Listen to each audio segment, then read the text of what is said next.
안녕하세요. 찐중투입니다. 오늘 내용은 두 가지. 우선 3월 15일 발표된 1, 2월 누적 실물 경제 지표를 정리해드리고 이어서 3월 15일 시황은 간단하게만 말씀드리겠습니다. 우선 사회소매 판매 지표입니다. 좌측이 지난 1년간 사회소매 판매 전년 동기 대비 증가율이고 우측은 사회소매 판매를 상품 소매와 외식으로 나눈 증가율인데요. 파란색이 상품 소매이고 전체의 90%를 차지하고 노란색은 외식 매출 전체의 10%를 차지합니다. 사회소매 판매 전년 동기 대비 증가율을 보면 12월은 전년 동기 대비 마이너스 1.8%, 방역 해제 후 1, 2월 누적 기준 전년 동기 대비 증가율이 3.5%로 플러스 전환됐습니다. 사회소매 판매의 90%를 차지하는 이 파란색 상품 소매 판매 증가율은 작년 12월의 마이너스 0.1%에서 올해 1, 2월 누적 2.9%로 개선돼서 예상치의 대체로 부합했습니다. 사회소매 판매의 10%를 차지하는 이 노란색 외식 매출 증가율은 작년 12월의 마이너스 14.1%에서 올해 1, 2월 누적 플러스 9.2%로 개선되었습니다. 둘 중 중요한 것은 파란색 상품 소매인데요. 즉 외식을 아무리 많이 해도 비중이 10%에 불과해서 결국은 사람들이 쇼핑을 더 많이 해야 합니다. 12월 7일 방역 해제 후 1월까지 전국적으로 코로나 한 번 걸리고 회복하는 과정이 있었기 때문에 1, 2월 증가율이 아직은 낮지만 향후 소매 판매의 점진적인 개선세는 계속될 것으로 보입니다. 네, 이어서 산업 생산 증가율을 보면 작년 12월의 플러스 1.3%에서 올해 1, 2월 2.4%로 개선됐지만 예상치를 좀 하회했습니다.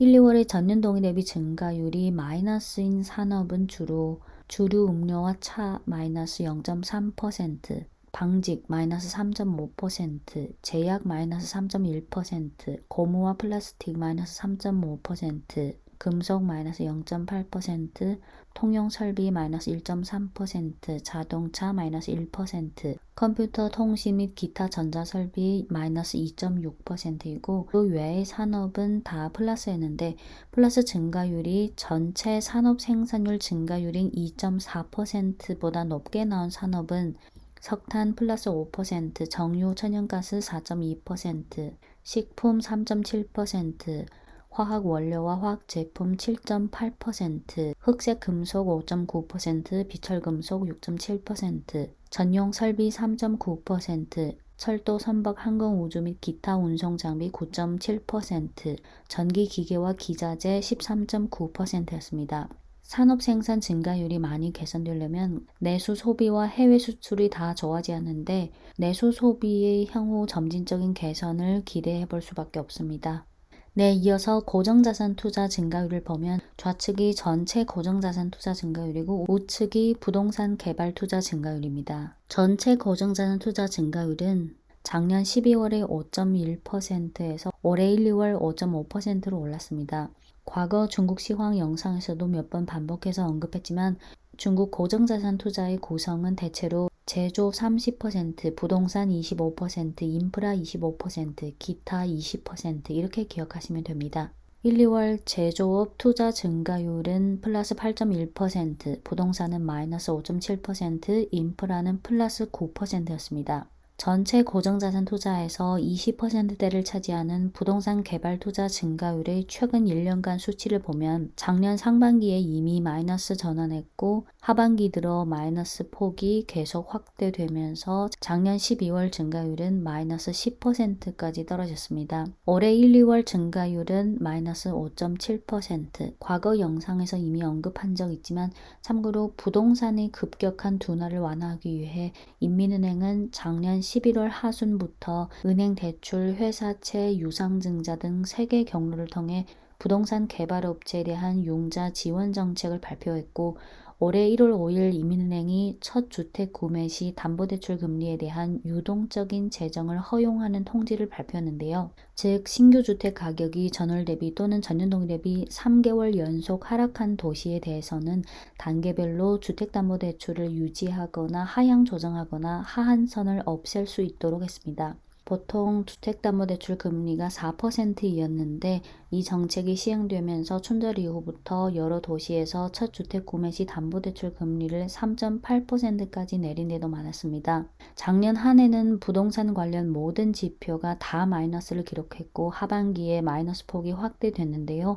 올해는 일단 플러스 전환까지는 아직 기대하지 않고 마이너스 폭의 점진적인 축소는 기대 가능합니다.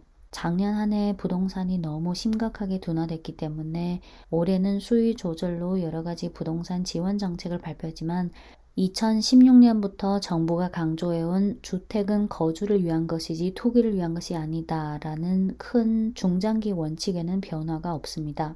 네, 지난 3월 5일 전인대 정부 공작 보고에서 올해 중국 경제 성장률 목표치를 5% 내외라고 발표했는데요. 코로나 전인 2019년 경제 성장률이 6.1%였고 최악의 2022년 작년에는 3%였는데 지난 3월 13일 리창 신임 총리의 취임 후 첫 기자회견에서 5% 내외라는 경제 성장률 목표치에 대한 답변을 직역하면 올해 성장률 목표치를 5% 내외로 설정했는데 이는 각 요인들을 종합적으로 고려해서 결정한 목표치다. 물론 지금 중국의 경제 총량이 이미 120조 yuan을 넘어섰고 게다가 지금 새로운 도전도 적지 않다. 참고로 120조 yuan은 약 17.4조 달러로 미국 GDP의 약 70% 정도입니다. 네, 물론 지금 중국의 경제 총량이 이미 120조 yuan을 넘어섰고 게다가 지금 새로운 도전도 적지 않다. 높은 기저 효과를 고려하면 5% 내외라는 목표치를 달성하려면 아마 그리 쉽지 않은 일이라서 올해 우리 정부는 더욱더 노력해야 한다. 네, 실업률. 2월 도시 실업률은 5.6%, 그중 16세에서 24세 실업률은 18.1%로 작년에 비해 딱히 호전이 없는 상황이고 25세에서 29세 실업률은 4.8%. 올해 취업 문제는 쉬운 과제는 아니겠지만 향후 서비스업의 점진적인 회복을 기다릴 수밖에 없습니다.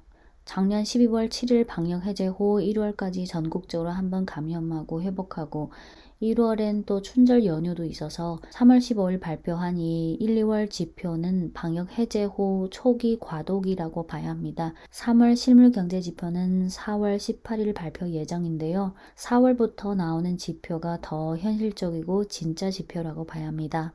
네, 이어서 시황 간단히 말씀드리겠습니다. 지난주 중국 증시는 하락했는데요. 3월 7일 수출입 지표가 둔화됐고 3월 9일 CPI가 낮게 나왔고 3월 10일 M2 통화 지표는 개선됐습니다. 지난주는 증시 거래 대금이 제한된 상황에서 자금의 상당 부분이 정유, 천연가스, 통신 등 특정 업종의 국유기업에만 많이 집중됐습니다. 이번 주 들어 상해 종합지수의 흐름을 보면 13일 1.2% 상승, 14일 0.72% 하락, 15일은 1, 2월 실물 경제 지표가 발표된 가운데 0.55% 상승 마감했습니다.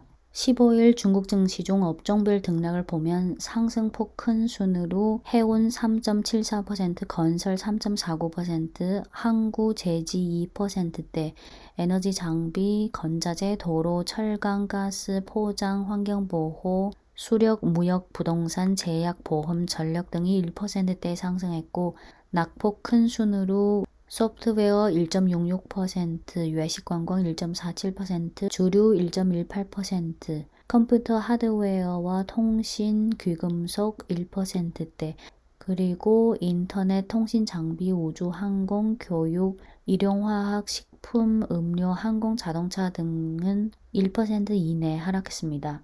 올 들어 국유기업에 대한 선호도가 증강되는 분위기였고 3월 14일 중국의 상위권 자산운용사 중 9개 회사가 중앙국유기업 컨셉의 ETF 발행 신청을 공동으로 제출했습니다. 참고로 중국의 국유기업에는 중앙국유기업과 지방국유기업이 있습니다.